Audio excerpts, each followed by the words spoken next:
poi la ricezione un po' complessa di Odiasi, la Quintana prova ad andare fino in fondo, alza la parabola, appoggia delicatamente al vetro verso l'anello. Sanders, ancora Casarin, una dozzina di secondi bruciati per tornare al punto di partenza. In qualche modo però Verona arriva dove vuole con Liam Udoh da parte di Taylor Smith.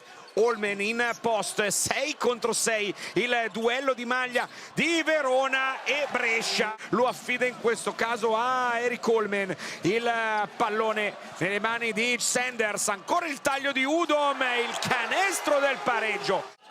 Con spazio dopo il bloccone di Gabriel, non se la sente in tirare, vuole appoggiarsi ancora Barnes, il tiro dall'angolo di Ryan Taylor, è parità realizzati. Kwonu proprio contro Cappelletti, vuole di nuovo il blocco di Odiasi, cambia passo David Kwonu ed eccolo qui il primo canestro da gestire per Calvin Henderson. Si alza da 3 punti, eccolo qui Calvin Henderson con la tripla. Henderson in campo, eccolo qui che prova a ricevere con la ricezione, si alza Henderson da 3, Carvel Marquise, un attimo di riposo ma che ha avuto ragione lui con il buzzer beater.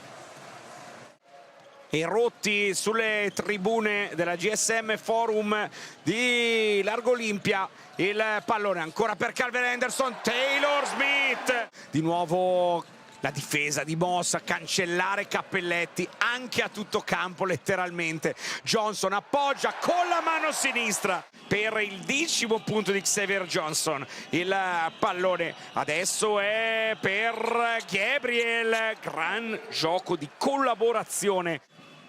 Il -4 di nuovo Cappelletti per Holman, attacca Cobbins, lo lascia sul posto con la mano sinistra. Eric Holman, Cappelletti, la riapertura per Johnson, poi Jamar Sanders, frontale da 3, va a riprendersi il maltolto. Torna da Kwonu, lo yo-yo ancora per Amedeo Della Valle per attaccare l'avversario, fino in fondo la stoppata di Taylor Smith. Calvin Henderson, la difesa della Scaligera, di nuovo Aleksej Nikolic, prova ad andare fino in fondo, trova lo spazio giusto, non il canestro, trova però la correzione Kenny Gabriel. Cappelletti, di nuovo contro Cobbins, tiene il palleggio aperto, torna da Xavier Johnson, l'intesa tra i due. 81-77, scappa via Cappelletti, lancia in alto l'ultimo tiro, è 81-77, il primo derby del Garda